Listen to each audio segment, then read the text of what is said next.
During the early hours of September 1st, 2020, 32-year-old Lorraine Cox started her 2-mile walk home after a drunken night out. Lorraine was offered a taxi, but she was adamant about walking. This would prove to be the worst decision of her life. During her journey home, she was stalked by this hooded man. The mysterious man followed Lorraine for over 10 entire minutes before eventually making contact with her. Minutes later, the pair were seen one final time before disappearing. Lorraine would never be seen alive again. But what happened to her?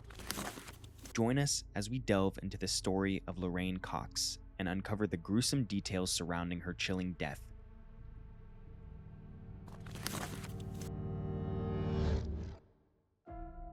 Lorraine Cox had just moved back to her hometown of Exeter in the south of England. She had spent the first half of 2020 living with her fiancé in Scotland. However, as the strict COVID restrictions in the UK eased, she returned to Exeter to spend time with her family. Whilst at home, Lorraine also planned to meet up with some of her friends she hadn't seen in a while. With bars and pubs only just reopening, she and her friends decided it would be rude not to go out for a few drinks. And so, on the evening of August 31st, they did precisely that. They spent the entire day drinking, catching up, and by all accounts, had a great time reminiscing on the years gone by. As the night progressed, a few drinks turned into a dozen, and before anyone knew it, the time was 1:30 a.m. Lorraine was meant to be staying the night at one of her friends' houses, but she got separated from that specific friend. Instead, she decided to return to her dad's house and stay the night.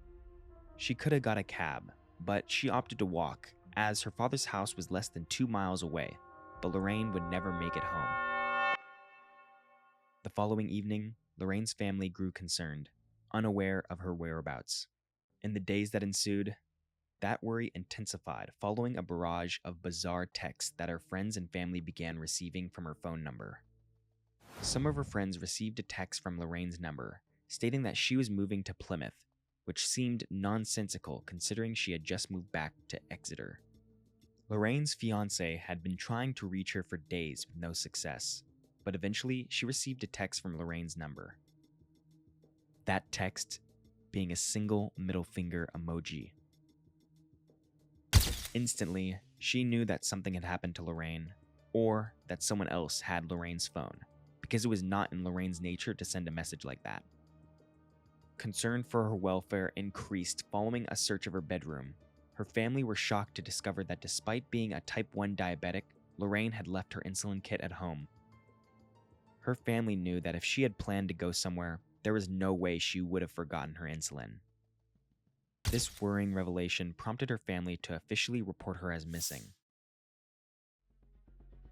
The authorities immediately began their investigation by speaking to Lorraine's friends, who were with her the night she disappeared. With their help, police then used CCTV footage to trace Lorraine's movement after she parted ways with her friends. While monitoring Lorraine's movements, investigators spotted a man trailing her through the city center. After briefly embracing, the man placed his arm around Lorraine and they started walking together. Minutes later, both of them vanished from the CCTV feed after seemingly entering a building in the city. With Lorraine not being sighted again after this, the police were adamant that the individual seen accompanying Lorraine knew her current whereabouts, and so they set about trying to identify the man in question.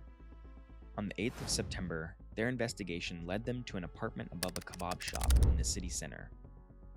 Upon knocking on the door, a man answered and introduced himself as Christopher Mayer. He said he had no idea who Lorraine was and denied ever meeting her, but it wouldn't take long for his story to unravel. Shortly after, the police discovered that he had lied about his identity, and that his real name was Azam Mangori. When confronted about why he concealed his true identity, Azam claimed that he was a gay man from Iraq and fled to the UK because he risked being executed in his home country. He admitted that he applied for asylum in 2018, but his application was denied, so he traveled to the UK illegally. Police felt the man was hiding something, so they arrested him on suspicion of kidnapping. The following day, on the 9th of September, investigators returned to his apartment and searched the area around his property. What they discovered shocked them. Upon searching the alleyway behind Azam's apartment, they found a human foot and several other body parts wrapped tightly in multiple layers of garbage bags. Searches inside the property uncovered a handsaw in Azam's bedroom and 2 large knives in a bin on the second floor. Lorraine's driver's license, pieces of her debit card, and wallet were also found in a bin at the property. Her crushed SIM card was even discovered in one of the drains in the alleyway. Following these disturbing revelations, Azam was rearrested on the charge of murder. But despite intensive searches by the investigators, they couldn't locate Lorraine's head or torso. This led the authorities to review even more CCTV footage, ultimately guiding them to their next twisted discovery. In the days following Lorraine's disappearance, Azam was captured on CCTV footage leaving his apartment with a large sports bag strapped to his back. From there, he was seen getting into a taxi which took him to a wooded area 5 miles away called Tin Pit Hill.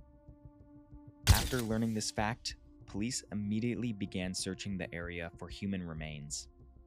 Hours later, Lorraine's decomposed head and torso were located. Unfortunately, due to the advanced stage of decomposition, the definitive cause of death couldn't be established. However, it was suspected that her death was a result of asphyxiation. Shortly after discovering the remains, police began to grill Azam on what had transpired that night. He claimed that he had approached Lorraine whilst walking home, and the two got along very well. He stated that because of how well they connected, he and Lorraine headed into an alley to engage in consensual intercourse. Following this, Azam confessed that he invited Lorraine back to his apartment for some drinks, and she obliged. Once back at his apartment, he declared that Lorraine pulled out some tinfoil that contained a thick black substance, which she began to smoke. Azam stated that he decided to try some, and, upon doing so, claimed that his head began to rapidly spin, leaving him with an overwhelming sense of nausea. Azam said that this caused him to fall unconscious. He then woke up hours later to find Lorraine's body lying on the ground. He tried to wake up Lorraine by shaking her, but was unsuccessful. He felt for a pulse, but could not find one. He then started to panic and performed CPR in an attempt to resuscitate her, but it didn't work. He then told investigators that his mind started to unravel, and he began to hallucinate, stating that he saw dark creatures crawling out of Lorraine's mouth. This prompted him to ram a t-shirt into her mouth to stop the creatures from spawning.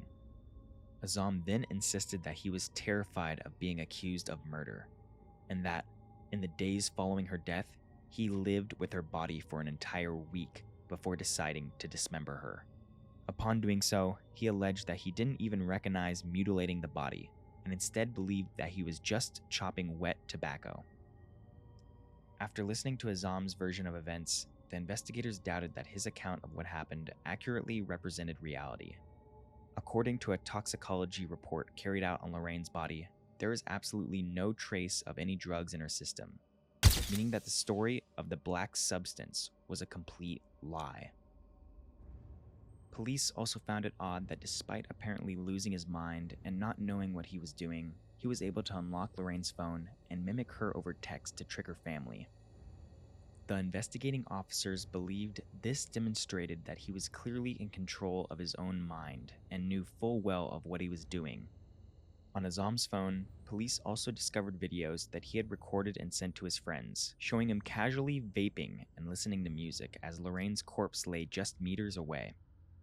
His carefree nature in the videos didn't demonstrate someone struggling to face the horrors that had just unfolded. In fact, it was quite the opposite. Furthermore, investigators also had footage of Azam on CCTV buying garbage bags, tape, and even an air purifier in the days following the murder. In the eyes of the police, these actions painted Azam as a calculated killer, rather than a panicked man who was caught up in an unfortunate accident. In March 2021, the trial of Azam Mangori began. In court, Azam denied killing Lorraine and maintained his version of events, stating that he woke up to find her dead after inhaling a black substance. However, he did admit to preventing the lawful burial of Lorraine by mutilating her body and disposing of the remains. But the prosecution argued that he was guilty of much, much more. They argued that Azam had invited Lorraine back to his apartment with the intention of ending her life. The prosecution believed that Lorraine had likely been intentionally strangled to death after the pair had engaged in intercourse at Azam's apartment. The prosecution also made it clear that it was their belief that an innocent man wouldn't have dismembered the body because an innocent man would have nothing to hide. They claimed that Azam's actions following Lorraine's death made it evident that what happened was no accident. The trial lasted for 5 entire weeks at Exeter Crown Court, but on the 7th of April 2021, Judge Garam found Azam Mangori guilty of murdering Lorraine Cox. He subsequently handed Azam a life sentence with a minimum period of 20 years, which, if you ask me, is a far too lenient sentence for such a sickening crime. But do you agree, or do you believe that the sentence is a fair one? Let me know in the comments below, and while you're at it, check out our video on the murder of Marcel Hill. It's equally as disturbing.